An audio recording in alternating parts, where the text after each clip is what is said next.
Située à quelques 1,5 km de la fromagerie Sainte-Gaudelaine, la ferme du Ver est un havre de paix où réside repos, calme avec l'hôtel de la ferme du Ver, mais également création et artisanat.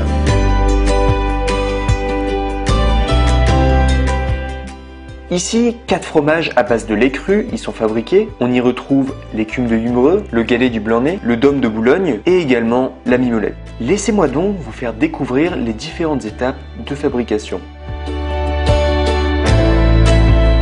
Étape numéro 1, la collecte de lait. Terre laitière par excellence, c'est dans 2 fermes voisines locales que le lait est collecté.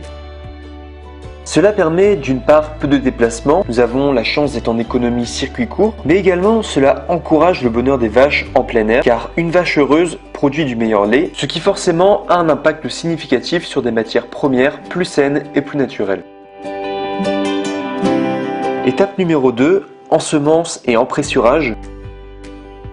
Une fois le lait collecté et arrivé à la ferme du Ver, ce dernier est mélangé avec des ferments pour le faire baisser en acidité, on parle d'ensemence, puis lorsque le bon pH est atteint, on verrouille sa valeur à l'aide de pression animale, ce qui a comme conséquence de faire durcir le lait. Cette phase s'appelle empressurage.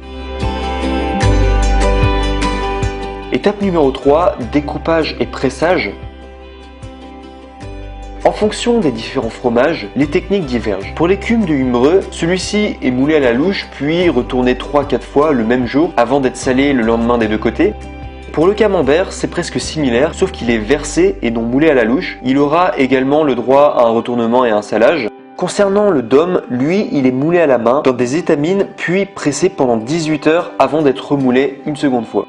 Enfin, la mimolette, elle, pour cultiver un aspect plus ferme et plus dur, il va falloir tout un process de brassage à base d'évacuation de sérum et de redressage à 39 degrés pour la sécher. Le tout découpé finement, il est ensuite modelé dans des moules à pressage pendant 3 heures avant le froid, puis l'immersion dans un bassin d'eau salée pendant 48 heures.